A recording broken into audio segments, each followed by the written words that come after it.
Hello there, this is Alex Carnifex, and today I'm going to be talking about vasectomies being used as a weapon.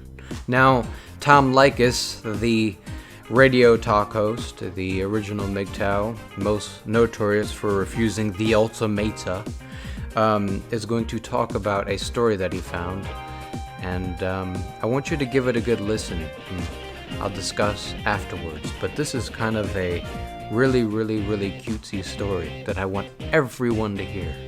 Anyways, here it is. Enjoy. Look at this from Craigslist.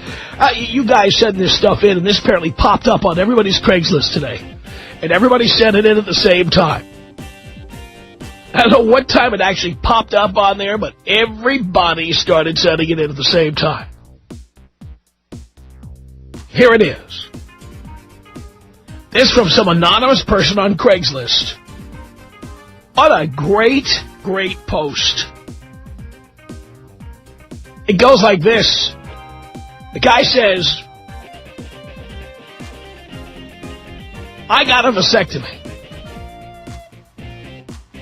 I met a girl soon afterwards. She was nice and attractive, but with a selfish streak that raised a big red flag.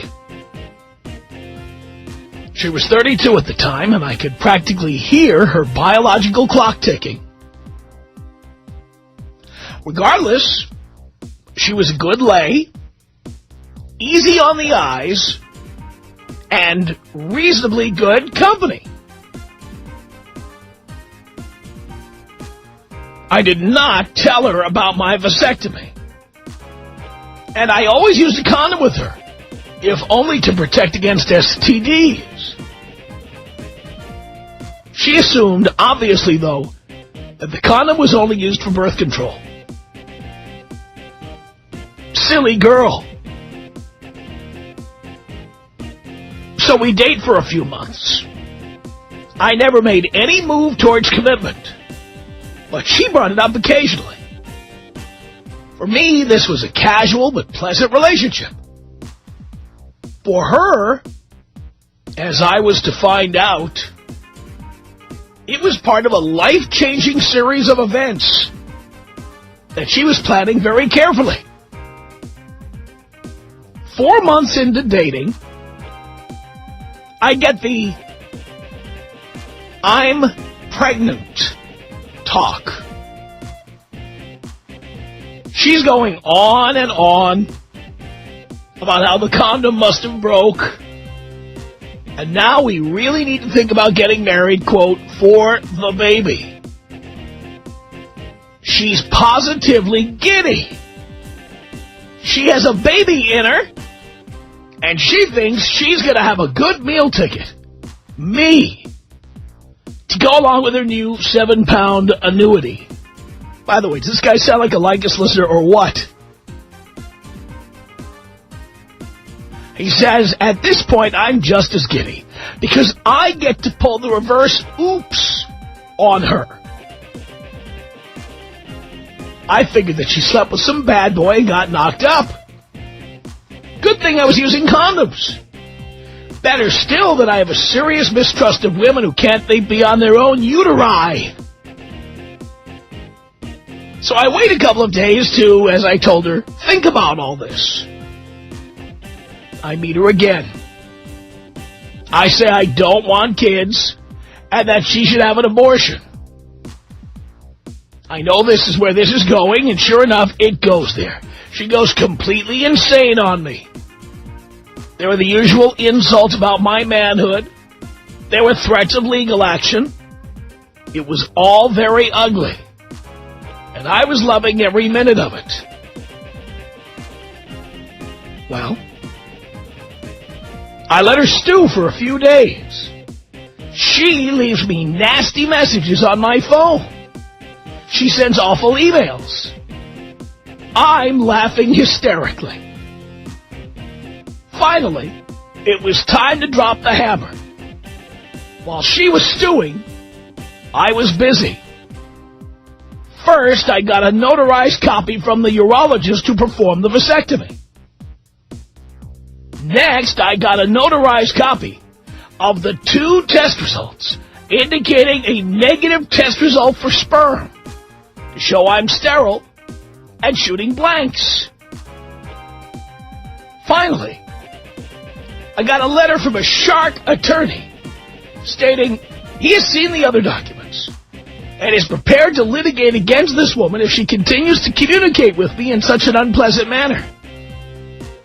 Also, the letter states that we will insist on DNA testing to show that the baby is not mine. Now I'm ready. I meet with this woman at her place. I bring flowers and a small bit of jewelry to show I am willing to reconcile and, wink, wink, assume my responsibilities as a new father. At the same time, I also have stuck in my pocket the documents I have prepared. She's all giddy again. Her plan is going perfectly, or so she thinks. We talk about our future. We have some pretty good sex. Then, as I am about to walk out the door, I ask her the $64,000 question. Are you sure that this baby is mine? Well, she goes insane again. She ought to. Her plan could completely unravel if there is any question about my paternity. Oh, she's really screaming now. How dare I question her morals? Do I think she's a slut? I'm just trying to weasel out of my responsibilities. Blah, blah, blah, yada, yada, yada. He says, I'm not really mad. I'm kind of embarrassed for her. But since she won't shut up, and the neighbors can hear all of this, I ask her to step back inside and sit down. She sits on the sofa and calms down a bit. She is glaring at me with all the moral self-righteousness that only a woman can muster. She thinks she has me trapped. She's 100% convinced her plan has worked. Oh, the tangled web of lies and deceit she has wrought around herself, and I'm about to hack through them with a few pieces of paper. I reach into my pocket slowly, extract the 3 pieces of paper, and unfold them slowly and deliberately. I tell her simply, "You're screwed." Her look doesn't change. There is no way she can fathom what I have prepared. I continue.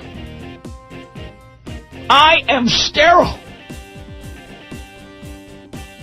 Her look changes just a bit. Something is beginning to sink in.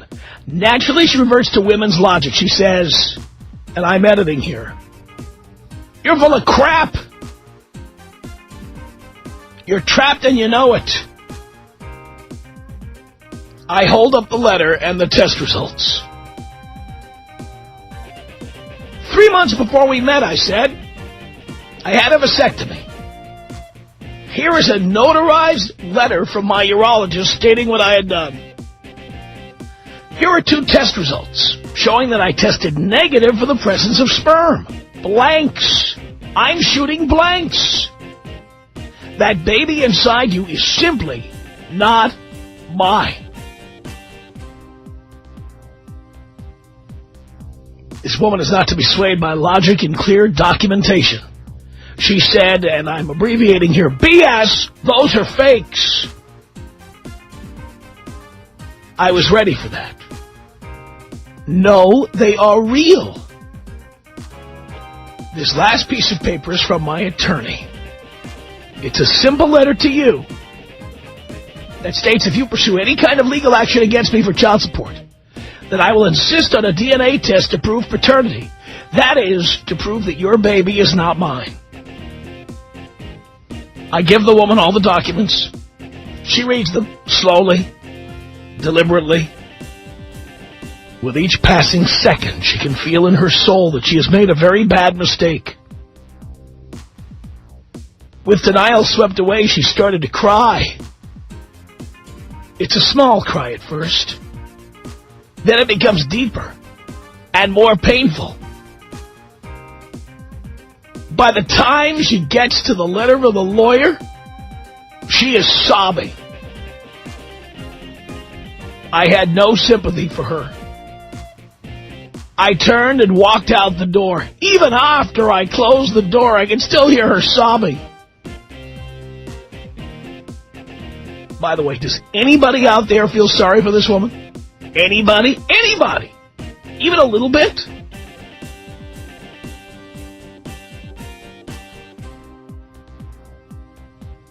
The posting from Craigslist continues with an epilogue. It says, I never heard directly from this woman again. I did hear through my friends that she did indeed have the baby. I also heard that the real father was some guy in a band she had met. I had assumed that after 30, women stopped going after musicians, bikers, criminals, and thugs. Silly me for thinking the best of American women. The moral of the story, get a vasectomy, but keep it a secret. It's unsigned. I think that is a great, great post. And I think anybody's got a vasectomy, don't tell her about it. Don't let them know. Let them come at you. I think this is fantastic. I'd give anything to catch one of these lying... I'd give anything to catch them. You kidding me? I mean, does anybody feel any compassion, any sympathy for this woman who was sobbing? Anybody? She got exactly what she deserved. And now she's stuck with a kid she's going to have to take care of and pay for on her own.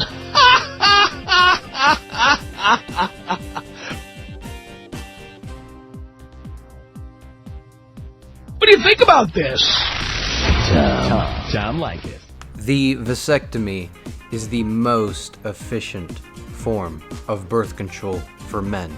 Make sure if you get a vasectomy that you do not want to have kids, you made your decision to never have kids, or you already have kids and you're done having kids, and you basically want to go ahead and have fun with your girlfriend, or if you want to have one-night stands. But obviously if you're going to have one-night stands and you're not getting tested, use a condom. Make sure you get every STD vaccine there is. You should do that regardless, but just to be safe. And you should make sure that, try to stick with one partner. Basically, you can go balls deep all the way in the deep end after that. But yeah, this story was wonderful. It was beautiful, but it was also brutal too, kind of sad. And I kind of feel bad for the child in the situation, because this child is going to have one hell of a future. Anyways, this is Alex Carnifex. I want you to put your life in checks. This is Alex Carnifex, chopping off necks, having premarital sex, and I'm out. Bucks, you'll be happier than the guy on his wedding day. Thanks, everyone. Goodbye, Mom. Goodbye, Dad. Goodbye, friends. Goodbye, free time. Farewell, sex. So long, golf on TV. I'll miss you, privacy. Goodbye, being honest about how many beers I've had. Nice knowing you, my own choices. See you later, money. Being married is like living with a crazier version of your own mother, who you also have to have sex with. The best part about being married is leaving for work in the morning. It turns you into a dishonest person. If you want to sneak around for the rest of your life, then by all means, get married. When I met her, she said she hated her mother. 4 years later, I can't spend a weekend without that old bitch in my house. My wife ran out of good stories on the third date. And I've been talking to that woman for 35 years. She ends every conversation with a passive-aggressive statement like, well, I guess you just don't want me to go with you. You're right. I don't. Back in high school, I thought I'd never want to be with anyone but her. But I also thought 311 was a good bet. When I first met my wife, she had a nice big set of round tits. And 12 years later, they hang below her belly button, and she doesn't understand why I'd rather masturbate. I've studied every case where a husband has murdered his wife. At this point in the relationship, I would rather make love to a roast beef sandwich. And if I did kill her, I'm pretty sure I could get away with it. I can't even remember wanting to look at my wife's naked body. My wife wants me to pay for her to go back to school to become a nutritionist. A nutritionist. Is that even a real thing? She's always saying she's my best friend. But what she really wants is to be my only friend. And that's why she's a shitty person. I constantly fantasize about a Phil Hartman murder-suicide scenario, but one where I survive and wind up dating 24-year-olds for the rest of my life. My wife thinks an hour a week of yoga is going to keep her body from going to shit. Sure, I don't look as good as I used to either, but that's not my job. The only reason I even listen to her anymore is so I can make her look stupid when she asks, "Are you even listening to me?" Marrying someone means always putting them above yourself. I don't want to put anyone above myself. We both want a divorce, but neither of us wants the kid full-time. I don't know how she gave birth to such an asshole. You know how she never shuts up about shit you don't care about? Yeah, that'll get way better in 40 years. I don't care what your sexual orientation is. Marriage is terrible. It gets worse. Way worse. Oh, no, no, no, no.